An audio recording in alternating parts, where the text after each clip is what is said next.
There is a class of women on the right called conservathoughts. These are women who consist of people like Ashley St. Clair, Elon Musk's baby mama, who thought she was going to be set for life after having a kid with the world's richest man, but ended up broke and evicted instead. Also, I'm getting evicted, and Polymarket offered me $10,000 to do an ad read. So with that, the roof over my head has been brought to you by Polymarket. We also had Lauren Southern, who was the baddest baddie of Canadian conservatives back in the 2010s until she got married and had a baby with a literal U.S. federal agent who left her as a single mom. What's going on with this? Like, what's that all about? I don't know what's going on here. These women really got nothing to offer. They're glorified female influencers with no unique ideas, no deep knowledge, not even any interesting commentary. All they offer is themselves. They'll probably never have any real influence on politics. Their highest aspirations will be either becoming some high-level pundit on a popular conservative podcast or becoming a host on Fox News, and they're really just here to grift. And out of all of them, Laura Loomer is the pinnacle of this class of female conservative. Despite having a lot of the same issues as her conservathoughtish peers, having no original ideas, no knowledge, no talent, failing to get into office, and somehow failing to hoe her way through conservative circles, though not for lack of trying, she would, in the end, manage to achieve a level of success none of these other female right-winger bottom feeders ever would. How? By being the most unabashed, persistent, and shameless clout chaser attention whore in American politics. Laura Loomer has never not been a clout chaser. She's been trying to hustle her way into the spotlight for decades, starting as far back as when she was still a 20-something college student working for Project Veritas. Probably the first stunt Laura pulled was the Students for ISIS bus she attempted back in 2015. Allegedly, there were some jihadi Janes and Johns down at Barry University who were showing their support for ISIS. But thankfully, America's darling and favorite Hebrew heroine, Laura Loomer, was there to save the day. But I guess those anti-Semites at her school must have been ISIS simps themselves, because they ended up suspending Laura for her brave journalism, is what Laura would have told you. In reality, she got suspended because A, she was violating school policy by recording people without their permission, and B, there literally wasn't a sympathetic students in support of ISIS club or whatever she claimed there was. It was literally all made up. A self-inflicted gunjutsu that Laura had convinced herself was real. Couldn't convince the faculty though. Janine, it seems the fallout continues for the student and the organization involved in that videotape. In fact, this is the police report from Miami Shores Police Department. One of those professors reported that production as a crime. When our journalist came back, No doubt it was done undercover. The creators said so. The things they really need is like flashlights. Conversation recorded without knowledge or consent is illegal in Florida, and the basis for this police report filed by one of the Barry University professors seen and heard in this video made public last week by a student and a political group backing her, claiming he and others support Islamic State terrorists. Still, she did somehow manage to convince James O'Keefe it was real enough to run it as a Project Veritas story. Laura would continue to serve as one of Project Veritas's undercover operatives throughout the 2016 election cycle, eventually parting ways with him to join Rebel Media after she graduated with her journalism degree. Before we continue, I just want to make it clear that James O'Keefe, the founder of Project Veritas, is, to this day, one of the few people who unironically still consider Laura Loomer a good friend. Now, for those of you who don't know much about James or Project Veritas, it was a non-profit James started that used undercover operatives, hidden camera stings, and suspiciously edited videos to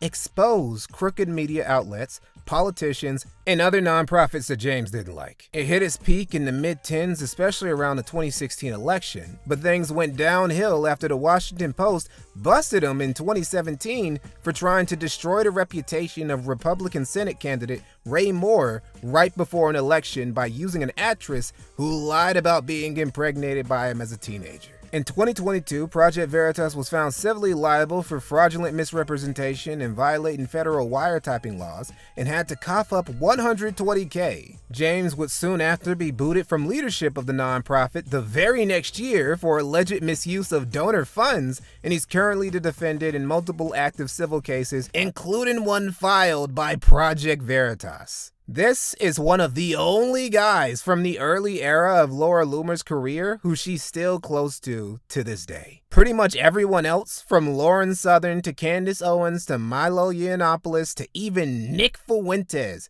would come to despise this woman. Now, when Laura began her post-graduation career as a professional provocateur at Rebel Media, she really hit the ground running, straight into controversy. She was one of Rebel Media's correspondents on the ground at Charlottesville, Richard Spencer's rally that, instead of catapulting the dissident right into the mainstream, resulted in it being censored across every mainstream platform, with the alt-right in particular getting obliterated. Laura herself would get a taste of that censorship hammer in a not-too-distant future, but not before making a name for herself as a spectacle merchant, a grifter, and an all-around crazy-ass bride.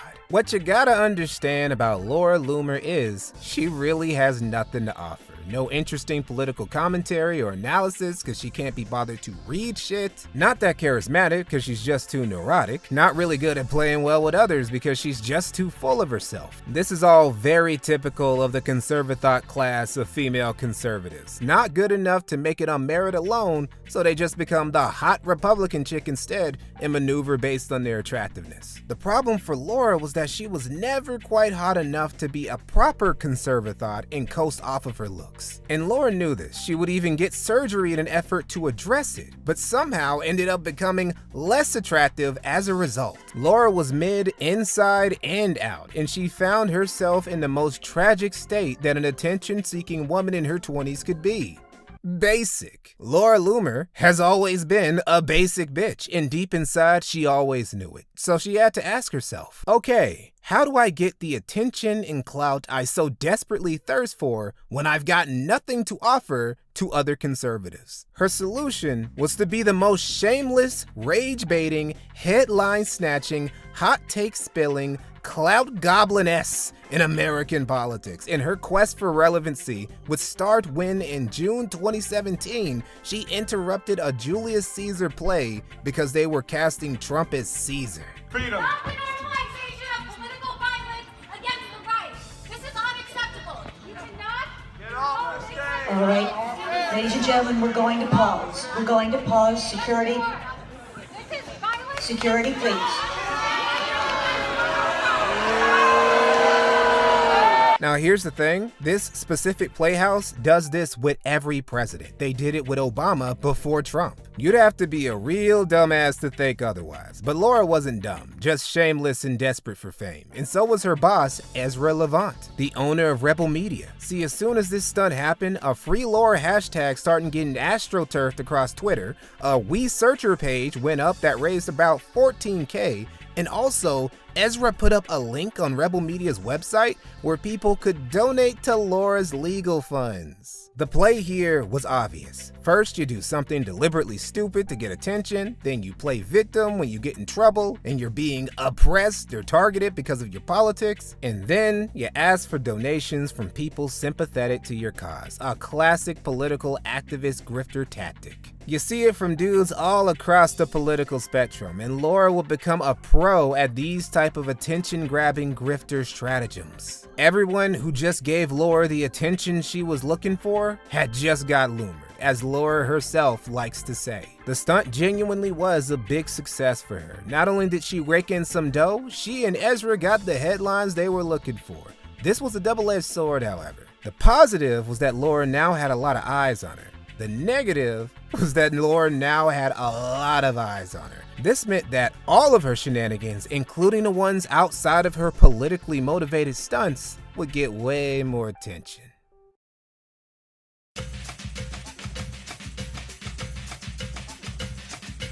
First, we have to come to a brief but still classic story from Laura's Rebel Media era, the Tiregate arc. Laura, vastly overestimating her importance in E-fame, thought somebody had gone out of their way to slash her tires. They wanted to send a message that feisty Jewesses weren't welcome around these parts. According to Laura, a cop even told her personally that there was no doubt her tires had been slashed. The problem is that none of that was true. Laura never provided a police report or any evidence that this shit ever happened. In fact, almost everyone who saw the tire and knew a thing or two about car maintenance told her, no, Laura, your tire went flat because it was old and busted and needed to be replaced. But pretending that her rotted and worn tire had been slashed and having everyone point and laugh at her over it wouldn't even be the goofiest vehicle-related misfortune Laura brought upon herself in 2017. Because there would also be that time she got banned from Uber and Lyft at the same time. Laura, being the queen of anti-jihadists that she was appalled at how much time she had to spend struggling to find a non-Muslim Uber or Lyft driver in New York. Uber and Lyft saw this and were like, you know what? You're right, Laura. Let us help you out with that. And banned her from using their apps entirely. Sorry, no convenient transportation for you, bitch. Better save up for a new tire cause you're walking them streets like a lady of the night until your car gets to the shop. Oh, and speaking of a lady of the night, we come to the craziest drama of Laura Loomer in 2017. Where she became a stalker and got accused of sexually assaulting somebody. The victim of these alleged crimes would be one Gavin Wax. Yes, this is the same Gavin Wax who recently got blamed for leaking those spicy young Republican DMs, all because he was jealous that Trump gave another nigga more attention than him. Because modern US politics isn't like House of Cards or Scandal, it's like Mean Girls. Anyway, like 7 or so years ago, before Gavin kamikazed his political career, he caught the affections of Laura Loomer. And this girl came on strong. The craziness really comes through in these DMs. How do you know where Gavin works? Did you just Google it? Are you actually there? Yeah, I'm there waiting for a date. Are you really there?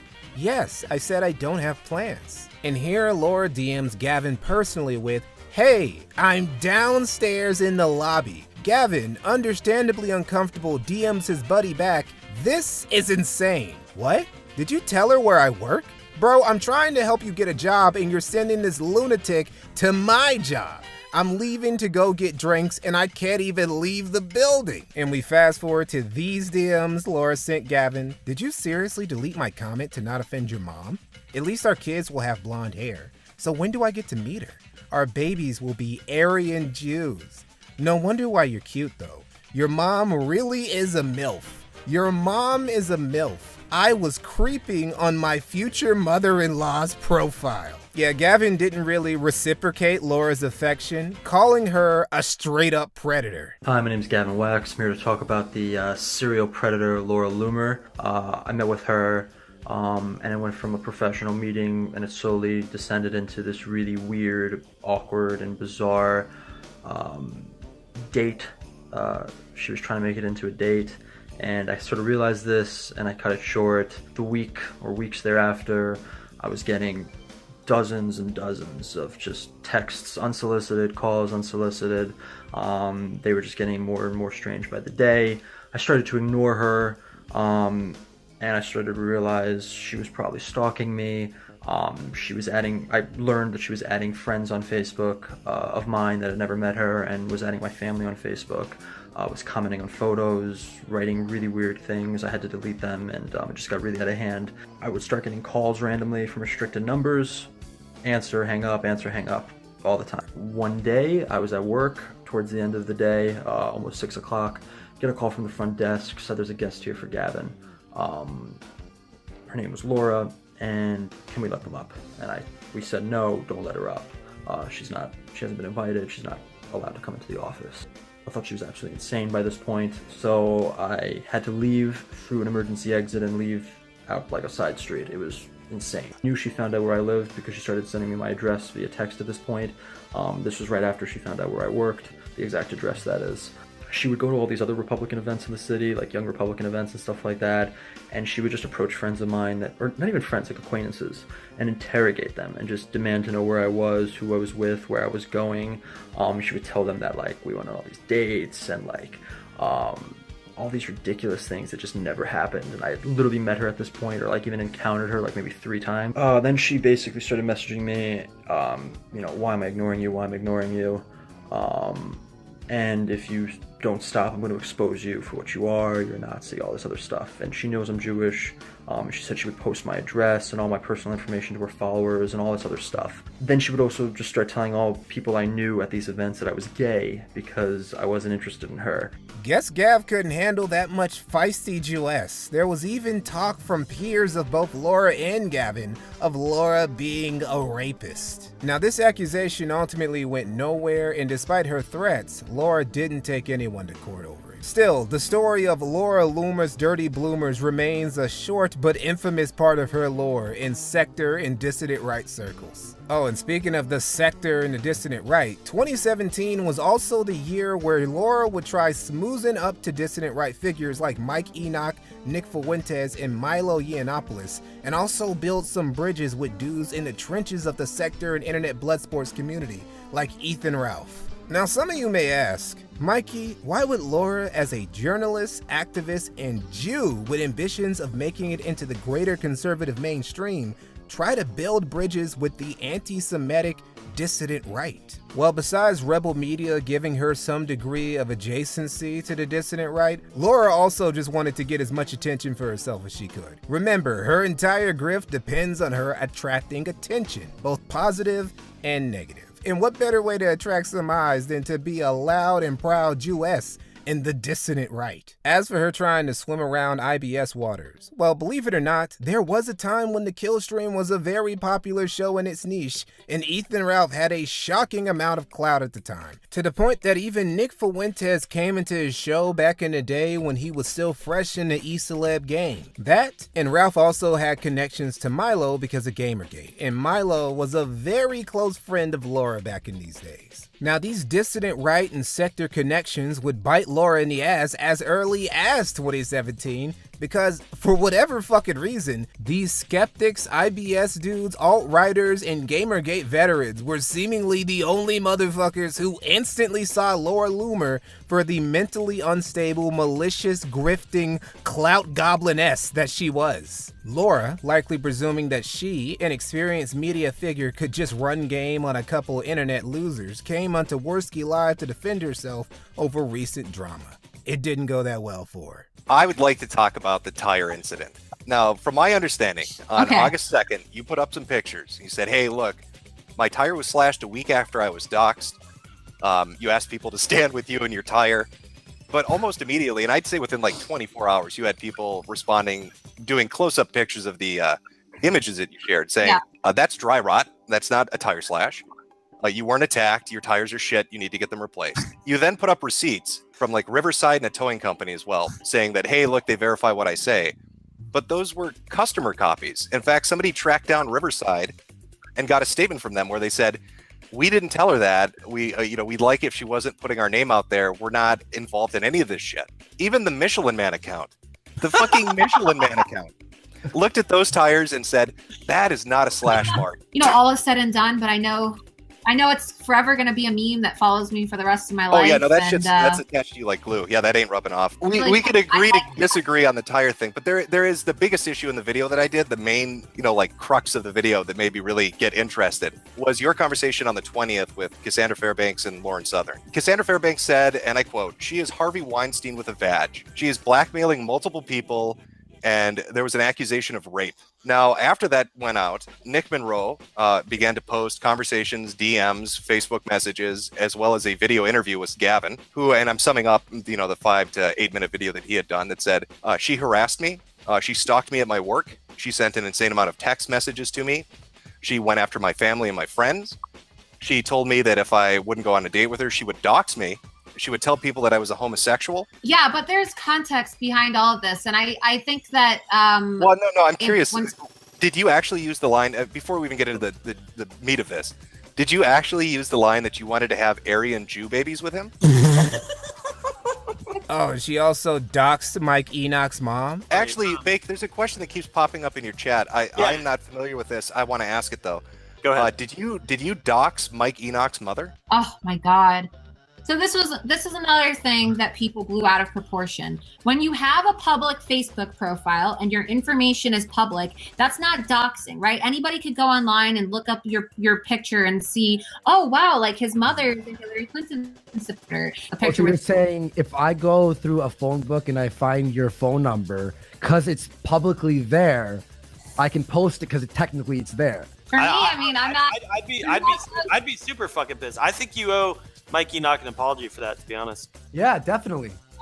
I'm unapologetic. I don't really apologize. Like, Okay, even you don't have to agree with so if Mike. anyone fucking doxes you, then no one has to apologize? Is that what you're saying? It was information that was already readily available. Yeah, whatever. So I'm sure I could find your parents' information online. It's readily available. Why don't we start looking for your parents? It's fucked up, man. So Worski was like, all right, fuck it. Let me bring Mike Enoch on so we can get his side of the story. You have like a selective hearing or selective perception because hi, clearly. Laura. Hello, Laura. How are you? Shit.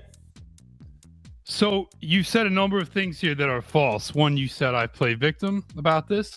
Two, you said I doxed other people. I challenge you to name a single person I've doxed. And three, what you haven't mentioned is that your doxing of my mother had nothing to do with getting back at me. I don't know why you would even think that would have anything to do with getting back at me, but it was part of an outrageous, ridiculous conspiracy theory you promoted that Hillary Clinton is promoting the alt-right because my mother is a Democrat that has taken her picture with Hillary Clinton at Democratic events. I think we should let Laura actually explain her thought process behind revealing my mother's picture. So far we have Jason Kessler and something else. Let's see where this goes. You wanted me to apologize. I mean, I'm not going to put myself in a position where I apologize to an individual who has used his platform to berate me and attack me. So, maybe in the future. I don't care if you apologize to me. I never asked you to apologize to me. I asked you politely over the phone or over a text message. I politely asked you, will you remove the picture of my mother? She's not involved with this. So let me ask you this. Since we're all resurrecting month-old issues, how do you want this to resolve? Like, how can we resolve? I don't care. I want you to look stupid for doing this. That's my agenda here. I am basically here to make you look stupid, and I think I'm succeeding. To this day, this was probably the gnarliest rhetorical ass whooping Laura Loomer has ever publicly suffered. Just got mobbed down by a couple internet niggas. Somehow they were the only ones who sniffed out Laura's bullshit immediately. See, the far right was initially kind of cool with Laura, even though she was a Jew, because she was anti-multiculturalism, anti-immigration, and anti-Islam. The problem was that she was a militant Zionist, and most of the far right was like, no, there's no room for that over here, Laura, sorry. That, and she just couldn't stop getting into fights with guys like Mike Enoch and Richard Spencer because they kept talking shit about Jews. I mean, yeah. What did you expect? In the end, Laura's ethnicity and religion, ironically, were way less of a problem to the far right than her personality. Same with the sector, really. She was an obvious liar and grifter who was cool with straight up doxing people's mothers over petty grievances. And even in the realm of internet blood sports, that was some lame ass loser shit. What's amazing is how long it took everyone else to figure out what the sector in the far right figured out about Laura Loomer all the way back in 2017.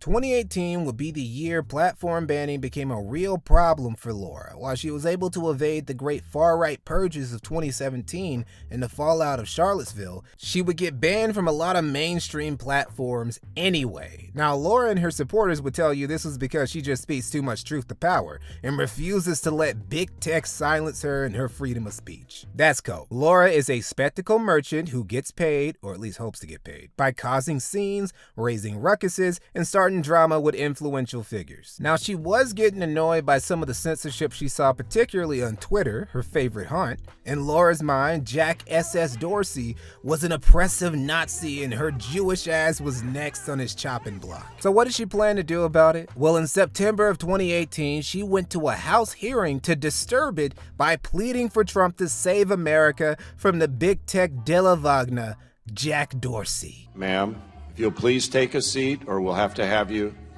then you'll need to President relieve. Donald Trump, help us. Please help us, Mr. President, before it is too late. because Jack Dorsey is trying to influence the election, Huh? to sway the election. What'd she say? I can't understand her. What? Steal the election.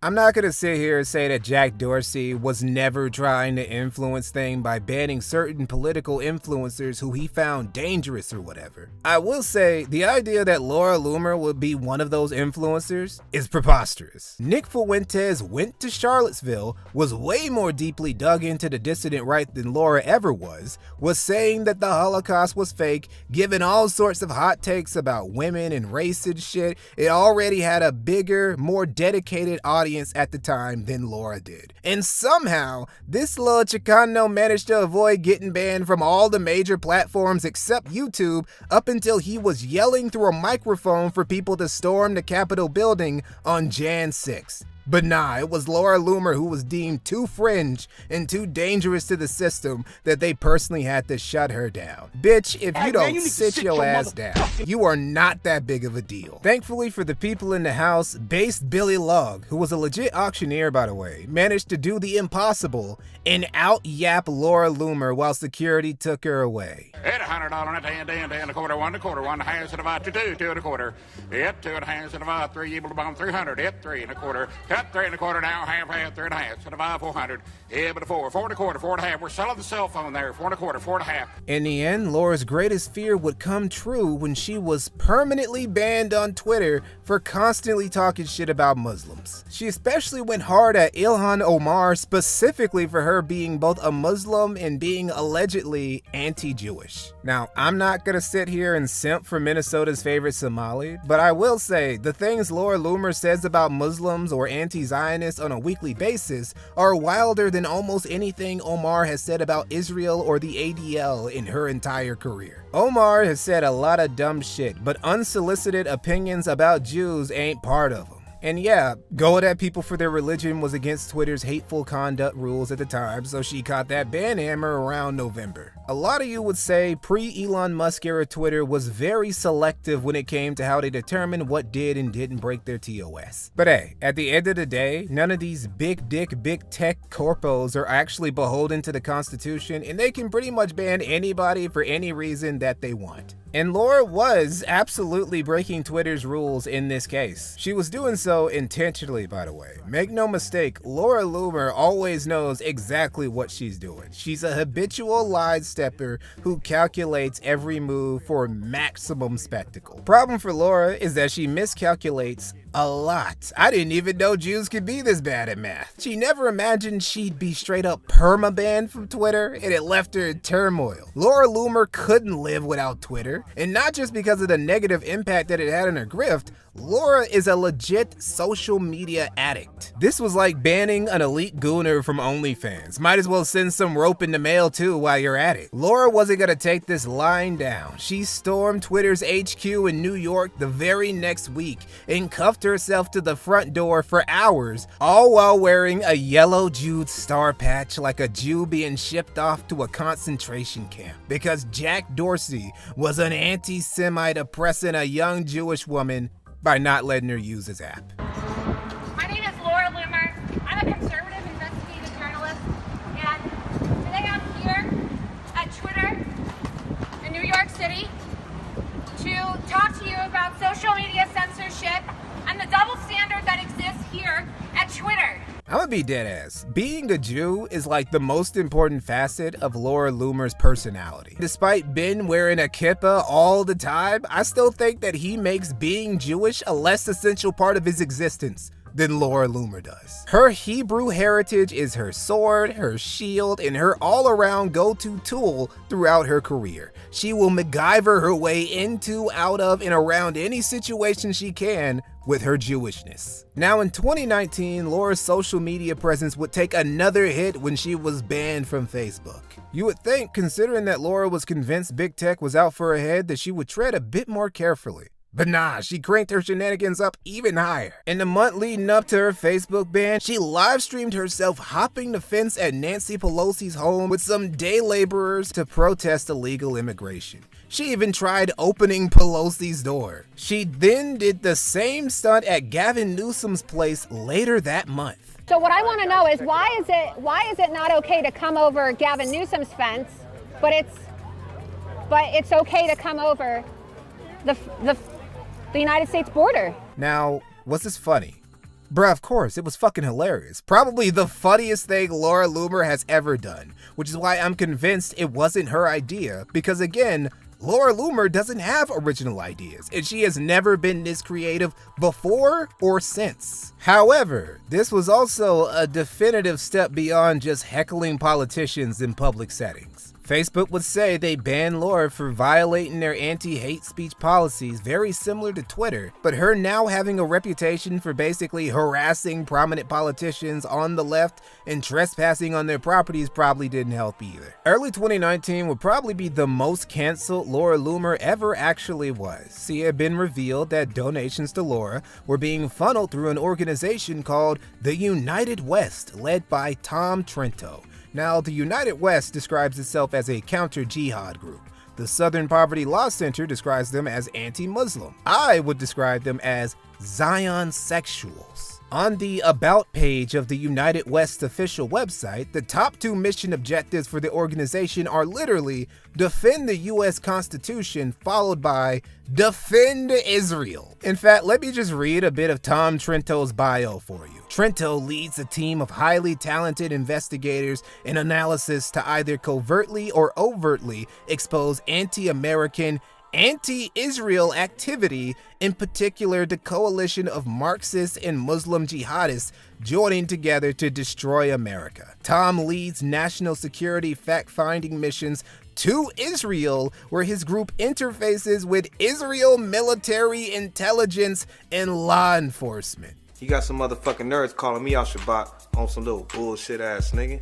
Better calm that shit down and come around here and show me some fucking respect before me and my Jewish niggas come up here and beat your ass, nigga. I just think it's a bit weird to call yourself the United West and then skip every Western country in between the United States and Israel. Just saying. Now, some of you might say, well, Mikey, maybe Tom Trento is so pro-Israel so his organization could avoid being branded a hate group. Well, if that was the plan, it fucking failed, because the United West was seen as an Islamophobic hate group, and in February of 2019, Laura would be banned from PayPal and Venmo, and have her Chase bank account frozen for funneling money to them. And honestly, this is the one case where I'm gonna take Laura's side in this video, because these payment processors are legit evil when it comes to shit like this. It's not like she was sending money to terrorist organizations threatening to burn mosques or assassinate Muslim politicians. Goddamn. There probably should be some legislation to stop at least the card networks and payment gateways from abruptly banning you from their services for vague bullshit reasons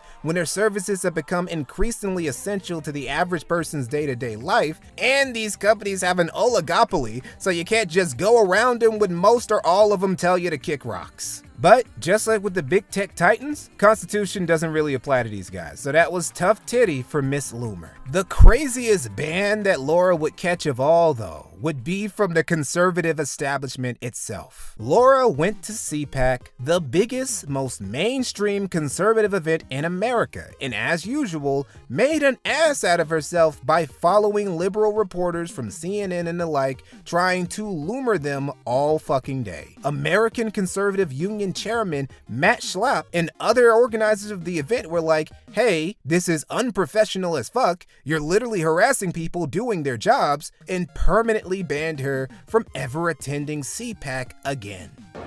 So, just so everyone knows, they're banning me right now from CPAC. I'm here at the security, and I'm one of Trump's biggest supporters. I have 265,000 followers on Twitter before I was banned. And, you know, I just talked to Don Jr. the other day. Don Jr. follows me on Instagram. I want you to think about this. This bitch is so off the wall. The conservative establishment banned her from ever attending CPAC. Laura Loomer has been banned from Twitter, Facebook, Instagram, Uber, Lyft, GoFundMe, Medium, Teespring, and even CPAC, but she'll still look you dead in your eyes and tell you that it's everyone else who's the problem. Sure, Laura, sure. By 2020, Laura had amassed quite the ban list. books. Though she was nowhere near the most banned woman in the world like she tries to constantly brand herself as in her self-cunnilingus ass books. The fact she could sell these books on Amazon is by itself proof that she was never that canceled. She could also still use banks and credit cards, putting her several steps above guys like Josh Moon, who are as unpersoned as a living public figure could be. Laura's good buddy Milo was basically as deplatformed as Laura herself was, but he didn't cry about not being able to tweet every day. Still, Laura's outreach was diminished by the social media bans especially. Again, attention and exposure are the cornerstones of Laura's grift. But hey, these big tech nerds weren't gonna keep a feisty Jewess down, because despite her being the quote-unquote most banned woman on the internet, Laura Loomer decided that she was going to run for office in big 2020. Hi, I'm Laura Loomer, and I'm running for Congress in Florida's 21st Congressional District. Not New York. New York and New England in general were way too blue. The district she was running in was also pretty blue, but it was still in the deep southern red state of Florida. And to Laura's credit, she did win the primary and get some shine from Trump because of it. So, tonight was a historic, amazing night. I secured the Republican nomination in Florida's 21st Congressional District, and President Trump just tweeted about me. And of course, I had to find out about it from all of you because I'm banned on Twitter. So I can't even reply to the President of the United States tonight to thank him on Twitter. So you're just gonna have to thank him for me. It looked like she was finally going to break that conservative thought glass ceiling. An election victory should have been a sure thing, right? I mean, surely, with her opponent being an old-ass lady only 2 years younger than Trump, and with Trump himself giving Laura his public support after her primary win, and Trump's daughter Lara Trump campaigning with her, Laura Loomer should have had this in the bag, right? Well, that's what Laura and her supporters thought. What Laura forgot, though, is that at the end of the day, she's just a conservative thought. And conservative thoughts, as much as they try, will never rise above their station of being media personalities unable to break into true institutions of power. Laura just overestimated her abilities in politics outside of clout chasing and fundraising. And despite all the shit she likes to fling at conservative women who can actually win elections like Lauren Boebert,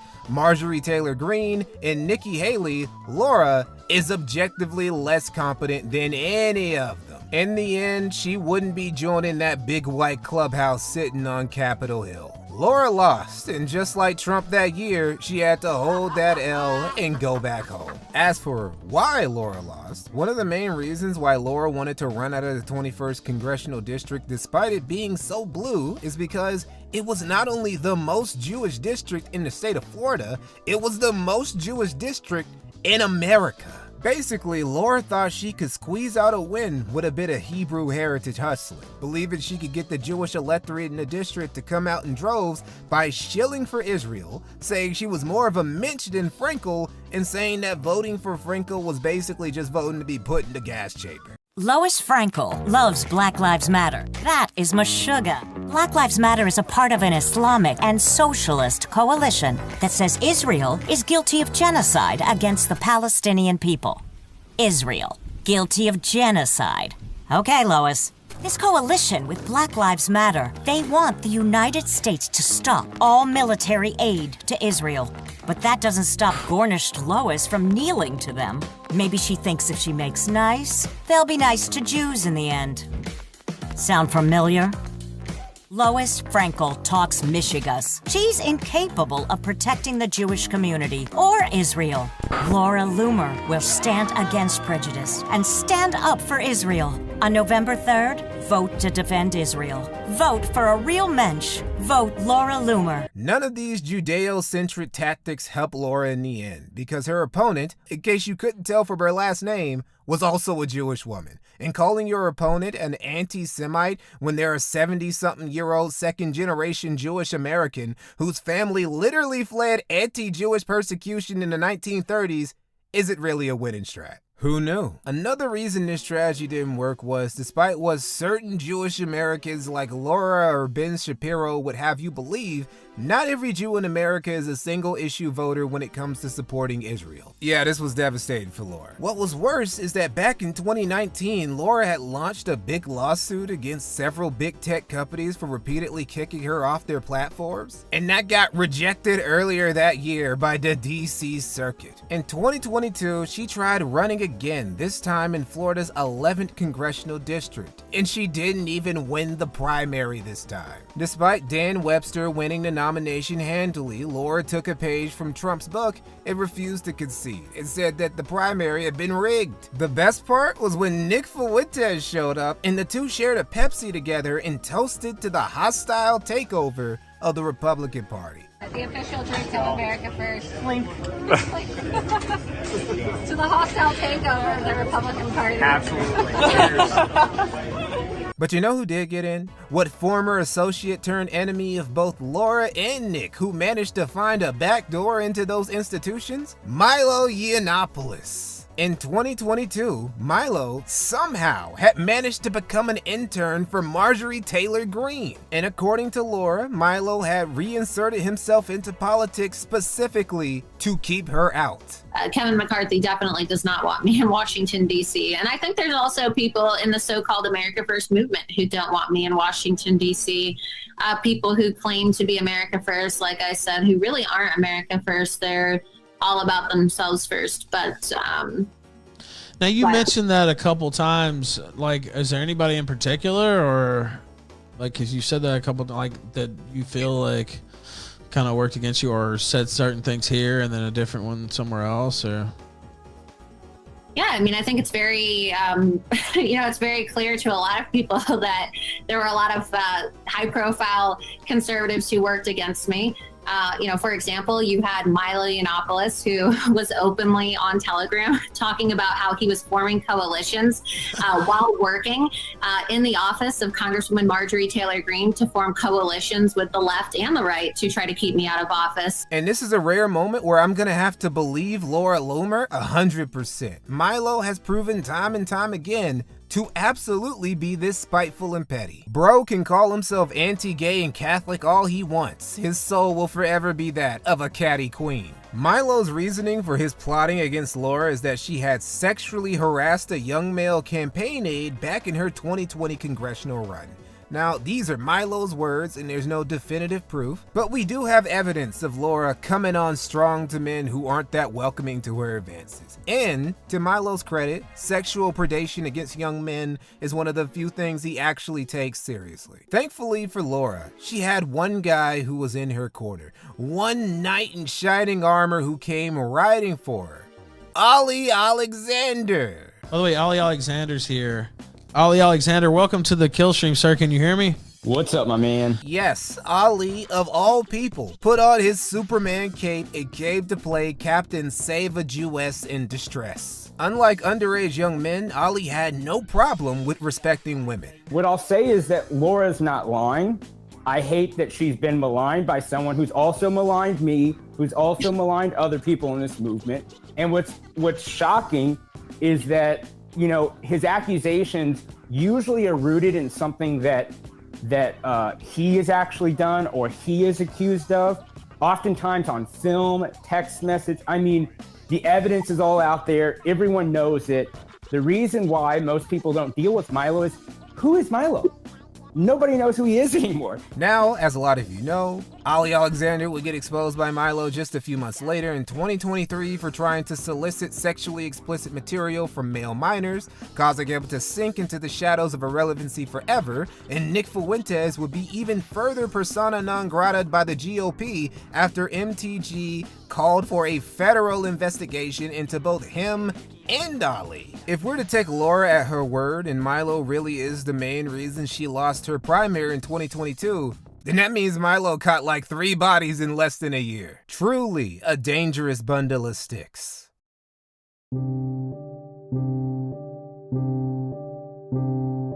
Laura Loomer, post losing her primary in 2022, was essentially cooked. She just had no juice or pull anymore. You can only clout chase for so long before you start getting diminishing returns. Every conservative thought has a limited shelf life. Laura, who to her credit didn't base her career mainly on her looks, had a stronger run than most, but it looked like she was doomed to irrelevancy, just like the rest. That is until out of nowhere, in fall of 2024, Laura Loomer was seen traveling with Trump. Dude, like, how does this happen? How does, out of nowhere, some unqualified, untalented, unaccomplished woman with a reputation for doing nothing but yapping for the better part of a decade become part of the entourage of the President of the United States? By stalking him, basically. That and dick riding him like a jockey with a horse named Richard. Figuratively, obviously. If Laura could get ahead by simply giving head, she would have done that a long time ago and not have to eat dog food for a paycheck. Rumble isn't just fighting for free speech, they're also the company behind Positive, ensuring you get top quality pet care. Positive really is an amazing company. Not only do they have these emergency pet kits, but they also have these supplements here. 100% human grade ingredients is what it says here on the package. So you could actually share these nutrients with your animals. So you could eat this yourself. And I'm gonna show you, this isn't a gimmick. This is not just, some trash dog food from China, okay? Actually tastes good. I'm not gonna lie. During his campaign, Trump floated giving Laura an official job, but one of his senior aides, Susie Wiles, was basically like, no, Mr. President, that bitch is crazy. This is basically what everyone around Trump thinks of Laura Loomer. As some kooky, loony, hag-raven-looking broad who managed to sink her claws into Donald Trump. Pretty much everyone around Trump except Trump himself despised Laura Loomer, wanted her gone then, and still want her gone now. Only the orange man, manipulated by Laura's Judeo-bunny mind control, couldn't see the red flags. See, in Trump's eyes, Laura is everything he's ever wanted out of a supporter. A full-time glazer who never misses an opportunity to tell him how great he is, how loyal they are to him, how every conservative who disagrees with him is stupid and a subversive anti-MAGA snake in the grass. Everyone knows that Trump is weak to compliments and reverence. What nobody else in close proximity to Trump ever did was get on their knees so often and as swiftly as Laura Loomer does every day. It was a level of self-debasement that only a woman who yearned for clout, fame, and influence far beyond her ability to achieve through merit alone could perform without a hint of shame. And credit where it's due, it worked. Despite failing to get elected twice, alienating the far right and a lot of the mainstream GOP, and just being such an overall untalented pundit that being conservative and Jewish were her only two signature traits, Laura managed to skip and jump to the top of the political pile by sticking to Trump like a malaria-ridden mosquito on an unsuspecting African child. She even helped prep Trump for the presidential debate. Now, how much of Laura's prep for Trump actually helped is something that we'll never know, because Biden spent half of the debate like, oh yeah, my whole life is changed since you came in. Ethan Ralph could have showed up to the debate after a long day of pulling up and still would have beaten Biden that day. While whether or not she's given top is still up in the air, Laura Loomer has somehow become Trump's top girl, even having access to the Oval Office. Laura finally made it. But did she really though? Don't get me wrong, Laura Loomer is definitely at her peak and is taking advantage of her moment of ascendancy to dab on her biggest haters, like she did in December of 2024 when she got into a public spat with Milo. Or how she's been going on tirades against MTG or Candace Owens or Nick Fuentes or any of the other conservatives she's burned bridges with over the years. Technically, she's reached her summit, but the peak she's planted her flag on isn't a mountaintop. It's an oversized sandcastle that's gonna wash away once the tide comes in. Don't forget, this bitch basically fell off the planet from 2021 to mid-2024, having to run to Nick Fuentes' Cozy.tv or make guest appearances on Ethan Ralph's Kill Stream for better exposure. She's failed to win elections twice, she's distrusted by lots of people in Trump's administration, especially because she keeps trying to get them fired for not being pro-Israel enough or whatever. Actual Republican politicians in office despise her because she's cuckoo and makes conservatives in general, and MAGA especially, look bad. Like how she encouraged Trump to block Gaza visas so Palestinian children can't come to the US temporarily for healthcare. This policy push in particular had Laura butting heads with MTG again, who just found this to be cartoon villain levels of evil. Despite what Laura and her supporters would have you believe, her position is super tenuous and pretty much completely dependent on Trump. If he ever tells Laura to kick rocks, that's GG's for her relevancy, cause being pro-MAGA and Jewish are literally all she's got after a decade of political activism. Even in the best case scenario where she stays in Trump's good graces, she's still gonna have a shelf life of 3 years maximum. Because even if Vance becomes president next, he likes his women brown. Judeo bunny mind control won't work on JD, Laura. Enjoy the view from your castle of sand while you can, Miss Loomer, cause the tide is coming in eventually. I want you to think of this video as a PSA of sorts, because both the normie, pro, and anti-Loomer crowds mislead you about the true nature of this goofy bride, presenting her as either a belief-driven MAGA loyalist crusader or a far-right Zionist Machiavellian villainess. The truth that people who knew about Laura way back in her rebel media days could tell you is that she's just a clout-chasing spectacle merchant whose only product has always been Laura Loomer. Laura Loomer is the ultimate form of the conservative thought, rising to a level of prestige her early peers could only dream of, as a court favorite of the president. But even then, she only got there through being an obnoxious, brown-nosing attention whore. Not through merit, not through accomplishments, not through having anything of worth to say. Trump literally pulled her out of her relevancy in 2024 on a whim. Laura Loomer has built nothing of worth in a decade and consistently failed up until mid-2024 when she convinced the president she was some asset, which her jigsaw-looking, dog food-eating, clout-chasing, mentally unstable stalker ass is not. And so I find myself, for possibly the only time ever, agreeing wholeheartedly with Nicholas J. Fuentes. Let's just be honest. Laura Loomer is the biggest whore in American politics. She used to be my friend. I regret every minute of it. She is the biggest disgusting whore in politics. And I'm not just saying that as a pejorative. Let me be precise and specific. What do I mean by that? She will do anything for money. Anything. She will do anything for money. She will do anything to rub shoulders with influential people. She will do anything for influence. She is a paid mouth for hire. At least one of her orifices is, not to be gross, not to be crude, but her mouth is for rent. It is for sale. You pay her money and she will say anything. She's like a wind-up toy. She's like from Toy Story. You pull the string on her back and she will say whatever you want her to say. As long as you put money in the back, as long as you shove money up there, she'll say anything and do anything. And she's a sick, disgusting human being. Aaron, your eyes look so good. You're like beautiful. Thank you. You're like an Aryan degenerate goddess. Thank you. I love it. Thank you. Thank you. You're Aryan too. I know, but I'm Jewish. It's okay. The Nazis hate me. It's fine. The alt-right people want to put me in a gas chamber because they're obsessed with the Jews. I think they're just memeing on you, but it's okay. They're just jealous because I have big tits and an Ashkenazi IQ. Yes, that's what it is. Yeah. You got it.